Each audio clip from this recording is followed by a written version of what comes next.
and my parents sat me down, and my mom's like, yeah, your father isn't actually your father, but I'm your biological mom. Your dad left when I was pregnant with you because he didn't want children, so he left. And then she told me when the last time my biological father visited me, he was with his new girlfriend. So, and I don't know anything about him, but it's kind of sad to think that I have a whole family that I don't know about. And like, even in a relationship one time, I had a guy tell me that I'm just an option and to just like, don't think so highly of myself. And it's like, why do I always feel like a punching bag to people? And like, it always makes me question like, why am I so nice to people too? Because I always feel like people just like shit on me. The most painful thing I've ever been told is like 7 years ago, my girl that I was living with told me she was sleeping with my brother. Oh. Yeah. I'll tell you this much. I am still a virgin. Actually, funny enough, I have never been kissed by a girl in my entire life. Probably the fact that I'm autistic. I don't know. That was pretty painful. I have a lot of shit like this, but I think the most shit that hurt me is like my mom telling me that I'm disappointing her. And she kicked me out.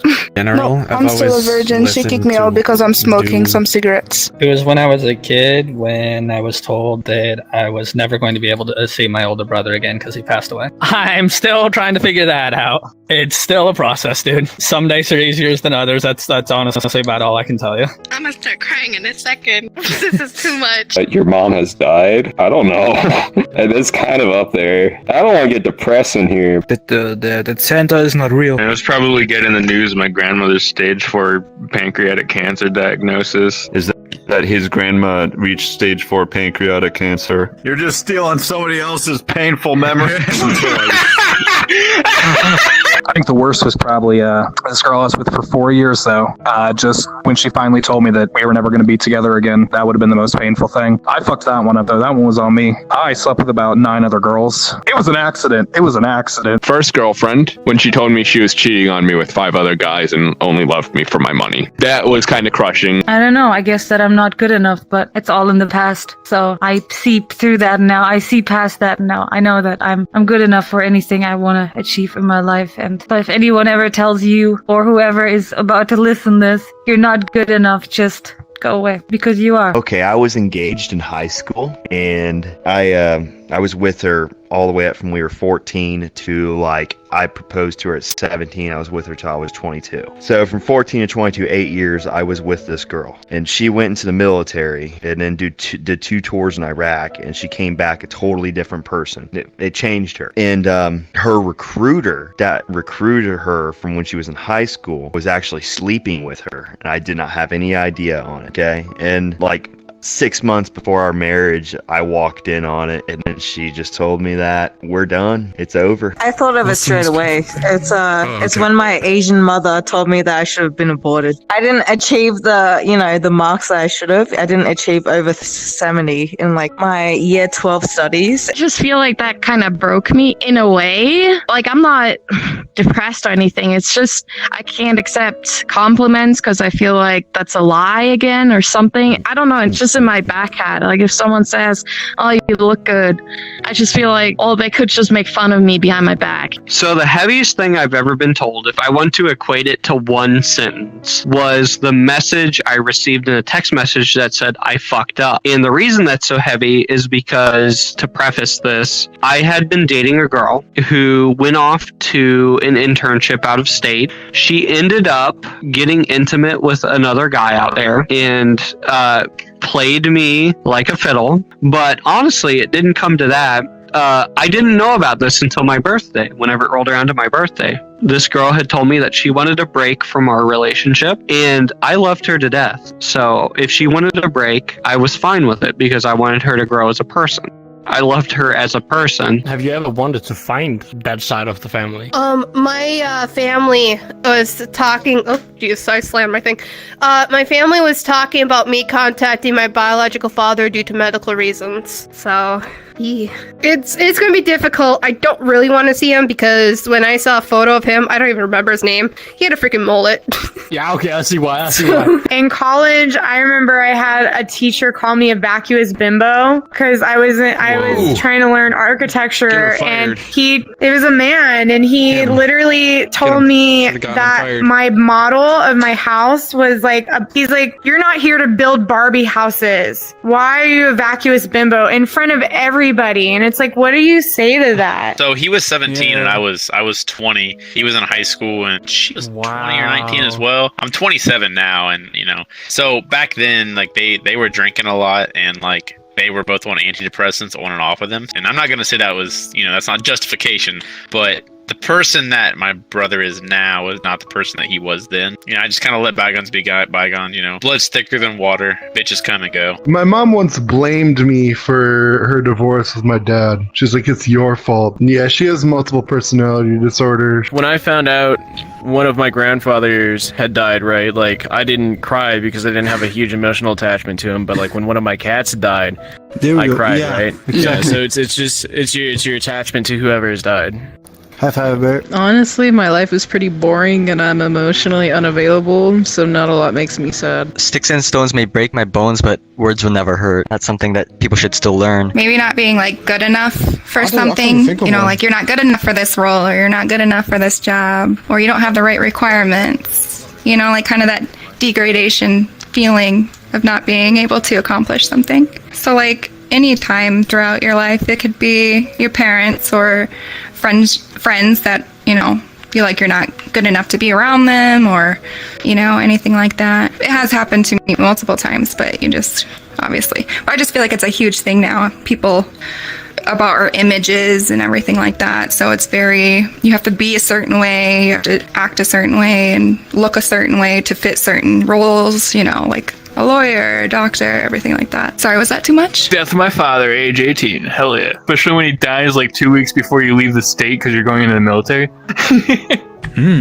Damn. Dude, that is rough. Great times, man. Oh, see, I adopted my father's beliefs.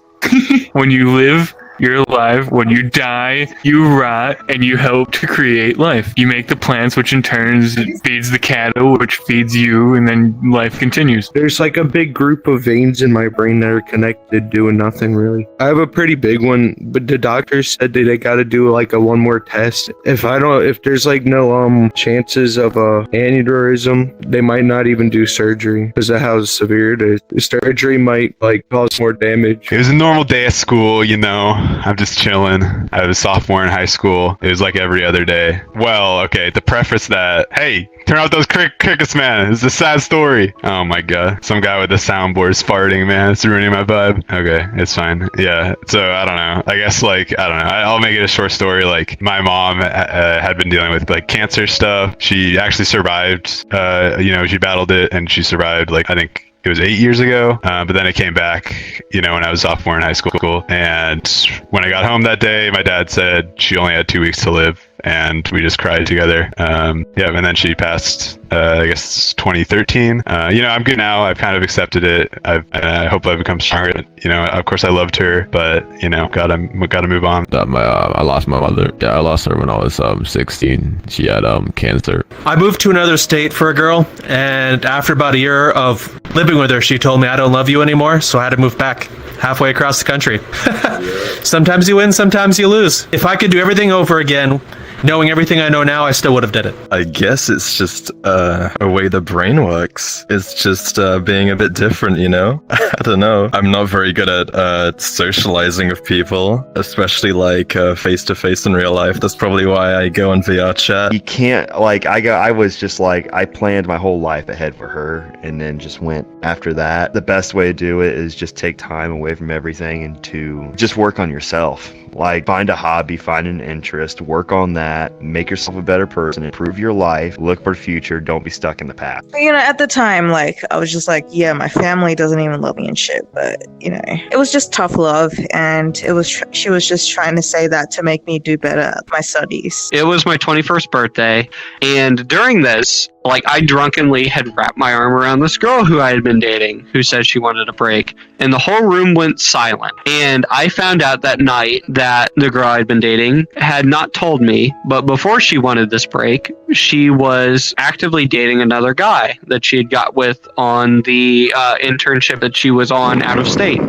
And so that really messed with me mentally. Yeah, I'm working to the hotel where I'm living right now, and I use it to work it. But like, I need to give the room in the end of August, and I will probably go to my best friend's house and find a job and find an apartment and just live my life. I went up to one of my managers who I asked, I think a very like more as a, can you just like confirm something to me? And I'm asking him, and he's on his phone. And then he looks up at me and he asked if I would, what did he say? He's like, are you incompetent? That's all he said to me, and just stared at me. And I just thought it was the most degrading thing at like 9 in the morning in an office setting. And it's like, dude, and then it just like, I just believe like you shouldn't talk to people like that. So what happened is that my biological father signed off the papers for me not to be his daughter anymore. So my new father signed the papers to be my dad, and him, my adopted dad, and my mom had 2 kids. Well, he ended up having a child way before my mom and him got married, so I have a stepbrother, I think. Would it be stepbrother? Yes. I lost track of how my family is, but I don't actually have a full sister. It bums me out, but I pretend sometimes that they're my full siblings. I try my best to. Well, it's like one of those things, everyone dies, but like even then it's like when another person dies in your life, it's so hard to get over, just because death is like one of those things that like, it's like one of those things you grow old till like 50, you're like, I can handle death, and then you like get to that point where you're like 80 and you're like, I'm gonna die soon, like what is my life? And that's like, usually that's why most old people are like in contemplation. They're like, how they like usually have to make peace with death and shit, at least from what I've seen. When I was in the Army, I was on a training mission outside of San Antonio at Camp Bullis, and we were doing these reactive contact drills. So essentially what that means is, our sergeants and our captain and, other higher ups in our unit would dress up as like Taliban or ISIS or whatever, right? And then our units, our squads would be going out with paintball guns, right? And full kit, rucksack, armored plating, whole 9 yards, right? And we'd be walking around, right, doing patrols, and then they would, at random intervals, start shooting at us, and we had to react contact the way that the Army standards of operation tell you to do, right? So anyway, I'm not going to go into exactly how the entire process works, because we'd be here for a while. But anyways, we came into contact. My sergeant looks at me and she says, bound for cover to the left. And I go, 10-4, cover me, battle buddy. And then she goes, got you covered. And she starts firing, putting rounds down range. And I jump up, I start running, and remember, I'm in full kit, right? And so at the time, I think I weighed about 180, 190. And the gear probably weighed another 75 to 90 pounds, give or take. So overall, I was probably close to 300 pounds worth of stuff. And my left foot went into gopher hole, right? And I kept going. And I felt my knee pop, right? And then I popped back up and I kept running, but my knee felt really loose and I was really worried about it. So I get down to my knee. Once I got to my cover, we reacted contact. We succeeded. We took out the enemy and everything. My sergeant looks at me and she goes, come on, let's go. And I go, Sergeant, something's wrong. Something's wrong with my knee. And she's just like, what happened? And I go, my knee is bad. I need to go to the doctor. She was like, all right. So they put me in the back of a Humvee and they drove me to San Antonio Military Medical Center, where they did some PET scans, CAT scans and stuff. And they told me that I had torn my MCL and my ACL. Right? Yeah, which are the 2 tendons that go on the outside of your knee, right? One on the inside, one on the outside, right? And so I was like, okay, what does that mean? And they go, you have 8 to 10 months of rehab ahead of you right now. And then at one point, my first sergeant comes up to me and he says, I've talked to your doctors. It doesn't look like there's much of a hope of recovery, and you're no longer fit to be in the military. It was the time where my father told me, stop with this tutoring, teaching business of yours. You're not making enough money. Go get yourself a real job, something steady, that pays a paycheck. Cut that out. He also told me about 2 years in college to drop out, because this is the 3rd time I'm trying to study for a degree, and I bailed out on the first 2. I couldn't do it, and I was having difficulties with this one. So basically he just shot me down. He said, just give up, find yourself with what you've got, with how you can function, just find yourself a job, try to settle into it, just to move on in life. And I'm very happy to say that on a personal level, I said, to him, fuck you. And I'm going to put work into this. And if it doesn't work, at least I can tell myself that I've tried and I have no regrets. Because we regret things that we did not do that we thought we should. Regretting something you already did is basically feeling guilty, and you can do something about it. You can make it up to that person. But if you regret something you didn't do and now there's nothing to do about it, that's just torture. Man, I don't know if there's any big, she told me she didn't love me, or my dad told me he wasn't proud of me, or my mom told me that I need to move out of the house, or something like that. I don't think that anything like that's ever really happened to me, but I can go off that question, and I can still give you a little something from my brain. I think that people who take anybody's word to heart, especially if it's somebody that's close to you, doesn't have enough self-confidence to know their real worth or their true worth. So if your dad or your mom tells you, who are usually your biggest idols in life, tells you that they're not proud of you, you need to know. You need to know yourself that you're doing what's right for you, and no matter what anybody can ever tell you, you have to be confident in yourself and your own ability. So I don't think that anybody's words should really influence you as a person. A lot of people that kind of repress themselves, and I think it kind of hurts. It can really damage you emotionally. I was lucky enough to come out fairly early at, I guess 19 or 18, I think it was. But a lot of people really repress themselves, and then later in life, when they've got a wife and kids, they kind of realize who they are, and that leads to a lot of hurt. So I guess be yourself and don't be afraid. I know that's a really generic statement to say, but it's absolutely true. Probably that my grandma died in a house explosion. I woke up and I saw it on the news, and I didn't know it was her, so my parents called me. It's pretty painful. Even my parents weren't really I don't know how to describe them, but they just didn't really have the career that I have going right now for me, and they don't have the education that I got, and I'm still paying for everything. And even to this day, they make backhanded comments to me being oh, how's your debt going? Yeah, it's just stuff like that. It's just well, nobody's helped me. And then even in my career, I was living with this, she was my girlfriend at the time. We'd been together for 3 years, and we decided to move in together, right? And a week into it, dude, she was fucking some dude, and I was just so sure of it. And I looked through her phone and found all the messages while she was sleeping, dude. I couldn't help it. I was I need to know what's going on, man. That's a breach of privacy for her, but sorry, I had to know. So, and I lived there for 6 months after that, man. 6 months, because I had nowhere else to really go, dude. Yeah, and I was on a lease. 6 months, yeah. We had a spare room, and I was living in, dude.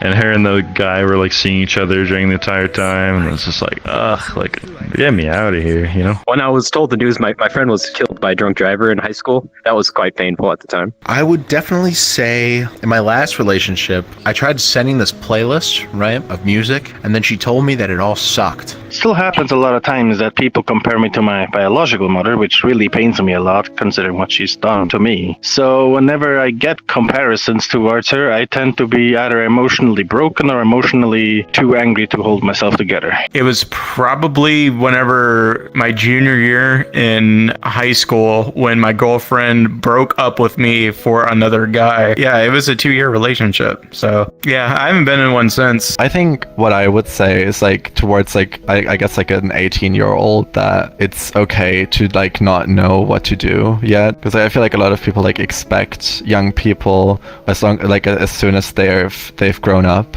and become an adult to have their life figured out. And I don't know, I just saying that it's okay to not know that yet and take your time. It's okay to not go to college.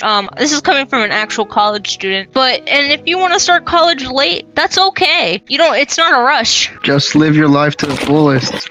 Yeah. You don't want to contemplate life at the end. Always do as you're told. If you think it's difficult, you've got to do it, then do it. That's how I'm making it through life. Just pay attention to what people tell you and do whatever it is, and you'll be good. You're awesome. Love yourself. Don't look for anyone to approve that. You're amazing. All you need is your own approval. Life may be freaking rough all the time, but honestly, take time and focus on stuff that really matter to you. If stuff that is bugging you, try to focus on something else. Try to open up your mind more. And my tipsy mind right now. And just be yourself. Don't be afraid of others. If others treat you wrong, you could dropkick them all you want. It doesn't matter how hard your life is right now, if you get bullied or if you have self-confident issues, like, it will get better. You will find your peace with yourself at some point. Maybe it takes longer, maybe it doesn't, who knows. But life gets better at some point. Do it for yourself. At the end of the day, do whatever you do for yourself. That's all I have to say.